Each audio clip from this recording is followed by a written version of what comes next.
Boa noite, meus queridos irmãos e irmãs. Estamos felizes em darmos início a mais um Evangelho no Lar, programa elaborado e apresentado pelos estudantes dos cursos online do Lar Ismael. Sejam todos bem-vindos. Jesus possa envolver a cada um de vocês e seus lares em muita luz, paz e alegria. Aqueles que quiserem, coloquem um copinho ou uma garrafinha com água para ser fluidificada pelos amigos espirituais. Dando início ao nosso evangelho de hoje, vamos convidar o nosso irmão Irandi, que fará a leitura de harmonização e prece inicial. Boa noite a todos. A leitura de harmonização é a paz de Jesus. A paz de Jesus é como um pequeno rio que corre suavemente ao encontro do mar. Como brisa da manhã a me acalentar. Faz cessar minhas guerras quando tudo está perdido. Inteiro eu estou, pois tenho a tua paz, que é como o silêncio em meio a um turbilhão. Eu não posso ver, mas posso sentir. Quando não se vê nenhuma saída ou nenhuma solução, Deus dá a vitória. Então vamos elevar os nossos pensamentos a Jesus, nosso divino mestre amigo, rogando as suas bênçãos para o nosso evangelho da noite. Senhor, que o Senhor esteja conosco e com todos os nossos irmãos em seus lares que estão nos assistindo.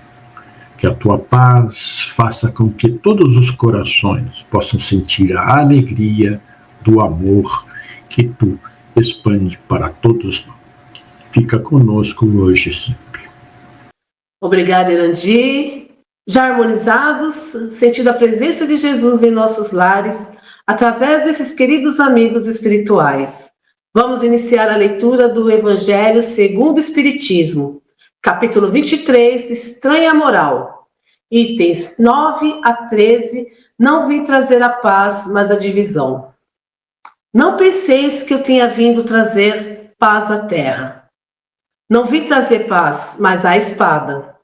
Porquanto vim separar de seu pai o filho, de sua mãe a filha, de sua sogra a nora. E o homem terá por inimigos os de sua própria casa. São Mateus, capítulo 10, versículo 34 a 36. Então, Nádia, não é à toa, né, que Kardec colocou essa fala de Jesus no capítulo Estranha Moral, não é mesmo? Muitas das falas de Jesus nos parecem estranhas à primeira vista.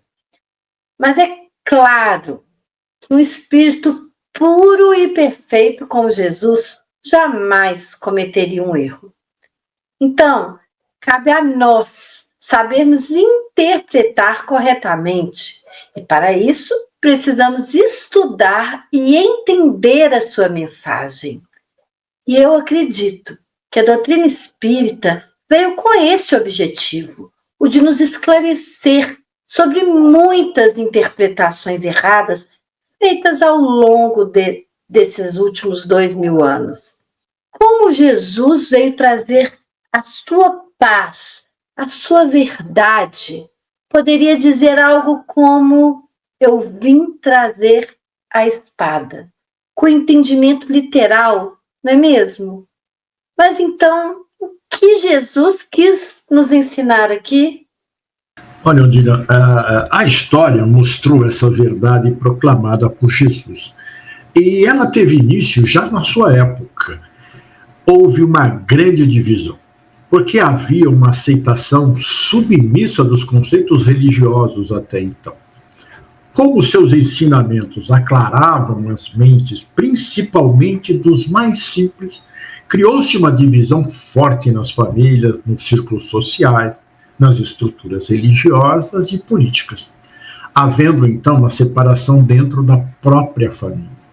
Então, realmente, ele trouxe a divisão, trouxe a espada, que feriu o comportamento equivocado que escravizava o povo. Nada muito diferente da atualidade. Não temos hoje uma divisão entre os membros de muitos lares? As religiões pouco se conversam entre si, não se entendem sobre o mesmo conceito. Ainda não conseguimos estabelecer a paz. Estamos divididos em busca do mesmo tesouro. É verdade, Irandir. Vamos ver o que mais Jesus vai nos dizer, dando continuidade à leitura do Evangelho. Vim para lançar fogo à terra, e que é o que desejo, senão que ele se acenda. Tenho de ser batizado com o batismo, e quanto me sinto desejoso de que ele se cumpra. Pois é, Nádia.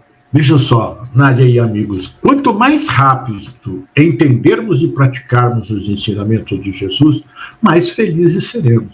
Por isso ele tem pressa para que esse fogo que liberta se acenda. E o que seria acender esse fogo? Jesus aqui quis dizer para que possamos aceitar e fazer uma grande mudança em nossa vida, no nosso modo de pensar e de agir. É preciso destruir as velhas manias, os antigos pensamentos, as atitudes arcaicas e começar tudo outra vez. E o que renasce das cinzas? A fênix, uma ave mitológica, ela é conhecida por renascer das cinzas após a sua morte, simbolizando então a renovação e a resiliência. Em uma lenda grega, a fênix entra em autocombustão e de suas cinzas uma nova ave surgia. É disso que Jesus está falando. Quando somos batizados, também renascemos. O batismo é um rito de iniciação e purificação que tem um significado importante no cristianismo. É um sacramento na Igreja Católica ou uma ordenança em algumas igrejas protestantes, que simboliza o quê? A morte e ressurreição de Cristo e a entrada em uma nova vida com Cristo. É isso, gente. E Jesus, ele continua a dizer aqui: e julgais que eu tenha vindo trazer paz à terra? Não, eu vos afirmo, ao contrário, vim trazer a divisão. Pois é.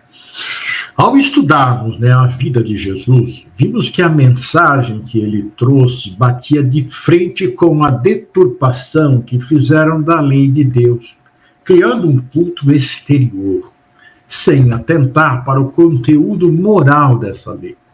Os fariseus, saduceus, escribas, samaritanos já se debatiam entre si em busca da verdade que eles criaram.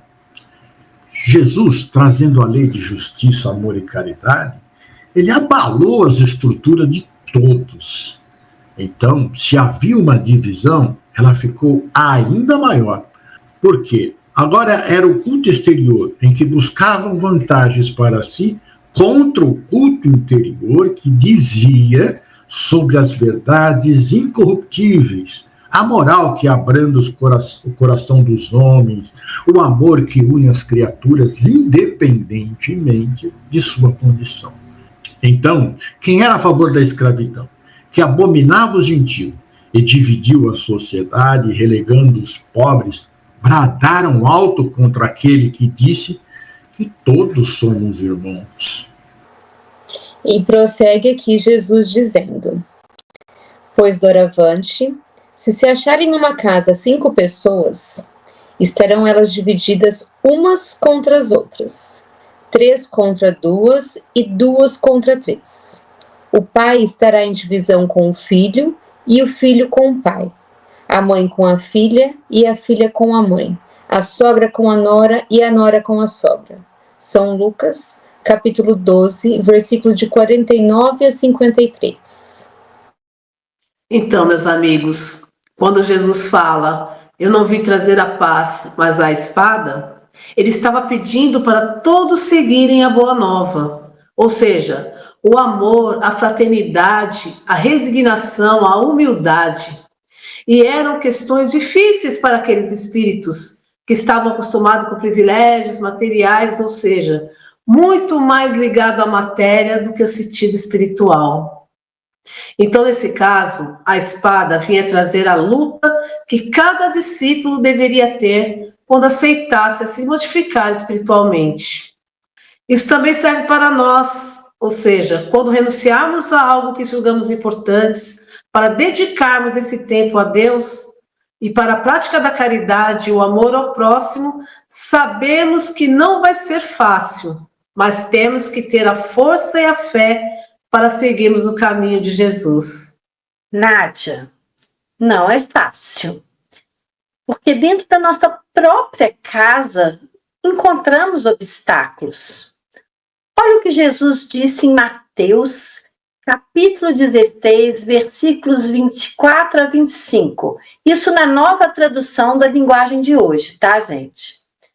E Jesus disse aos discípulos: se alguém quer ser meu seguidor, esqueça os seus próprios interesses. Esteja pronto para morrer como eu vou morrer e me acompanhe. Pois quem põe os seus próprios interesses em primeiro lugar nunca terá a vida verdadeira. Mas quem esquece a si mesmo por minha causa terá a vida verdadeira. Lindo, né? E esquecer os próprios interesses aqui é deixar de ser egoísta, parar de pensar só em si. O que Jesus nos ensina? Não é o amor e a caridade? Então, uma pessoa que realmente ama o próximo de verdade consegue esquecer os seus próprios interesses e seguir Jesus. Isso mesmo, Fernanda. Então vamos ver agora o que Kardec nos diz sobre a fala de Jesus. É mesmo possível que Jesus, a personificação da doçura e da bondade, Jesus que não cessou de pregar o amor do próximo, haja dito: não vim trazer a paz, mas a espada. Vim separar do pai o filho, do esposo a esposa. Vim lançar fogo à terra e tenho pressa de que ele se acenda? Não estarão essas palavras em contradição flagrante com os seus ensinos? Não haverá blasfêmia em lhe atribuírem a linguagem de um conquistador sanguinário e devastador? Não, não há blasfêmia, nem contradição nessas palavras, pois foi mesmo ele quem as pronunciou. E elas dão testemunho da sua alta sabedoria. Apenas um pouco equívoca a forma não lhe exprime com exatidão o pensamento, o que deu lugar a que se enganassem relativamente ao verdadeiro sentido delas. Tomadas à letra, tenderiam a transformar a sua missão, toda de paz, noutra de perturbação e discórdia, consequência absurda que o bom senso repele, porquanto Jesus não podia desmentir-se. Capítulo 14, número 6. Pois é, Undina, eu vou seguir o raciocínio da Nádia, quando ela diz que essa é a luta travada dentro de nós. Quando nos damos conta que o caminho a seguir é o que nos indicou e vivenciou Jesus. Como disse a Fernanda, deixar o egoísmo e o orgulho para deixar entrar a humildade e a caridade é realmente uma luta imensa. O exemplo desta fala de Jesus está dentro dos nossos lares. Vejam, praticar a paciência quando o esposo ou a esposa, o filho ou a filha, ou sei lá quem for, desafiam a lógica das coisas e criam imensas dificuldades em nossa vida. Não atesta a divisão? E nós que queremos seguir o Evangelho, não temos que lutar para manter a serenidade e a paz dentro do nosso lar? O amor vai vencer sempre. Assim como Jesus não revidou a nenhuma ofensa, nós devemos imitá-lo e adquirir a sua paz. Porque a paz de Jesus é diferente da paz do mundo. Não vamos aceitar a paz do mundo, porque ela é de curta duração.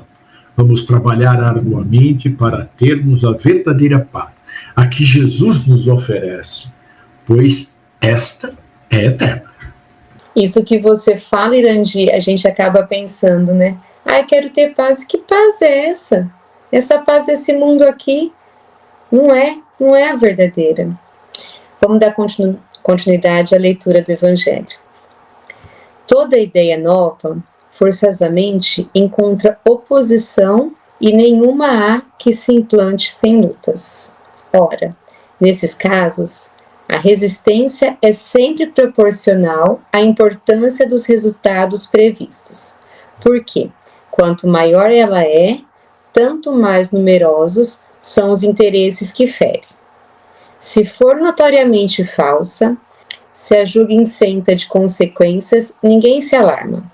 Deixam-na todas passar, certos de que lhe falta vitalidade.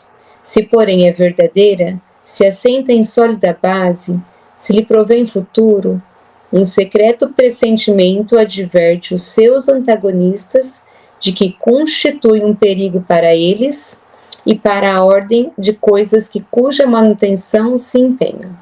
Atiram-se, então, contra ela e contra os seus adeptos. Então, examinando melhor, né, essa parte do Evangelho, a frase "toda mudança gera desconforto" é uma verdade universal. Seja em nível pessoal, familiar, profissional, até mesmo social, as mudanças, mesmo as mais positivas, geralmente causam, né, um certo nível de desconforto inicial, devido à necessidade de adaptação e à incerteza que elas trazem. A mudança, ela exige que saiamos daquela nossa zona de conforto, né, que nos sentimos seguros e previsíveis para nos lançarmos ao desconhecido. Isso pode gerar medo, ansiedade e dúvidas, pois não sabemos o que esperar do futuro. É confortável, né? Ficar naquela mesmice de sempre, né?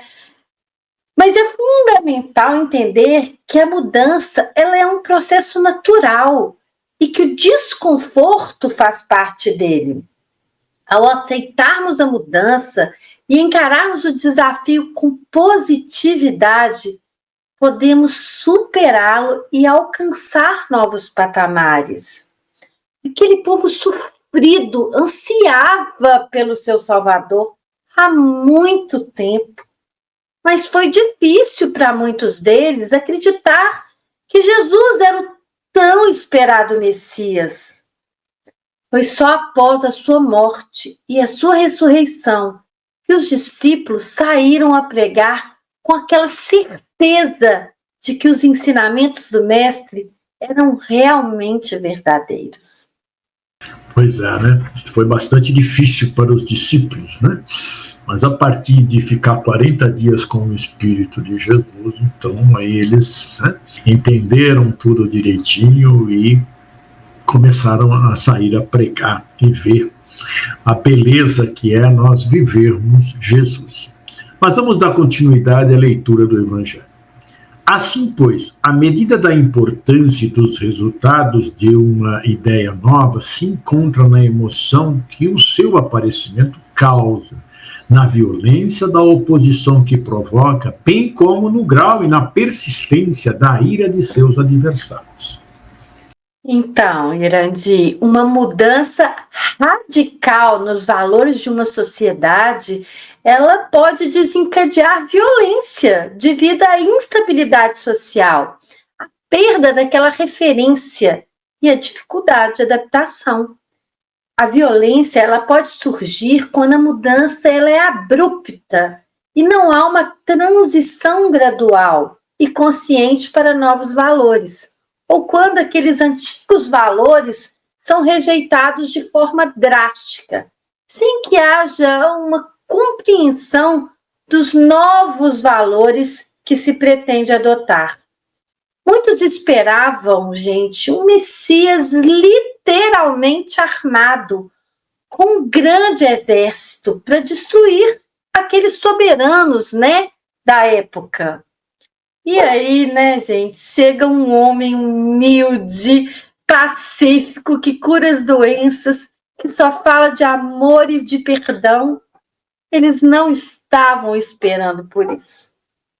Então, Gina, temos um exemplo tão lindo de Francisco de Assis, que enfrentou resistência e incompreensão tanto da sociedade quanto da sua própria família ao decidir abandonar uma vida de riqueza e privilégios para seguir o caminho de Cristo, dedicando-se à pobreza, humildade e ao amor por todas as criaturas.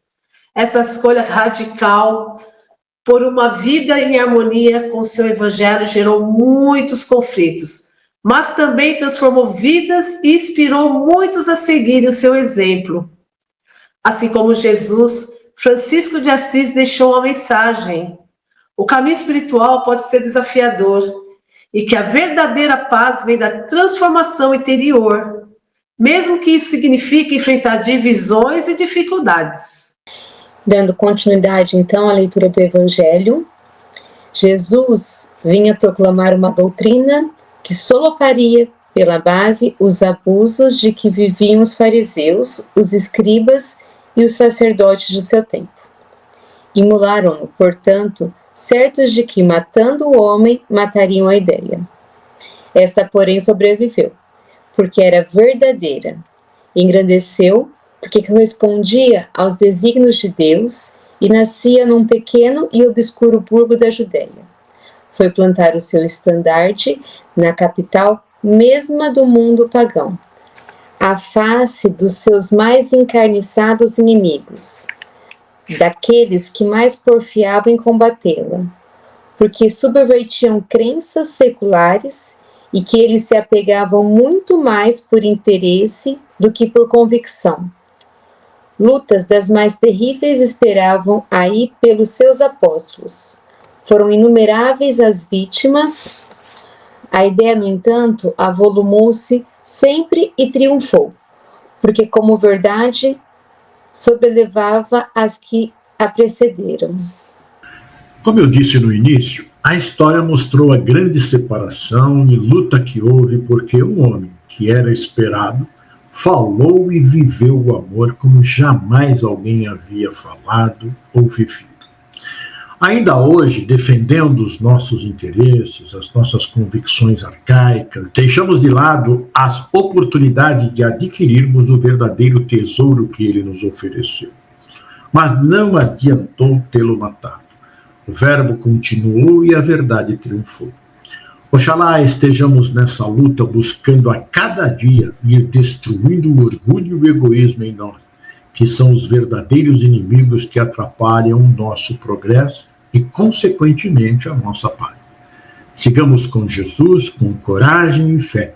Digamos a nós mesmos, eu estou travando o bom combate. Nádia, é com você, minha irmã. Bem, meus irmãos, chegamos ao final do nosso evangelho e foi muito esclarecedor. Vou pedir à nossa irmã Fernanda que faça a prece final e a fluidificação das águas.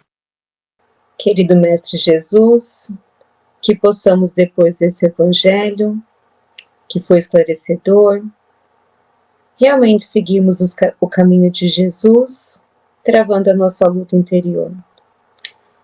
Que os amigos espirituais nos auxiliem, fluidifiquem nossas águas com o remédio essencial para cada um de nós. Que nosso Mestre Jesus nos acompanhe hoje e sempre. Que assim seja. Obrigada, Fernanda. Agradecemos a todos os participantes do Evangelho e todos vocês que estiveram nos acompanhando em seus lares. Lembrando que esse programa ficará gravado no canal do Lar Ismael no YouTube. Você pode assistir quando quiser e enviar para sua família e amigos. Afinal, divulgar a doutrina de Jesus é um ato de caridade. Jesus os abençoe e até a próxima segunda-feira às 18 horas.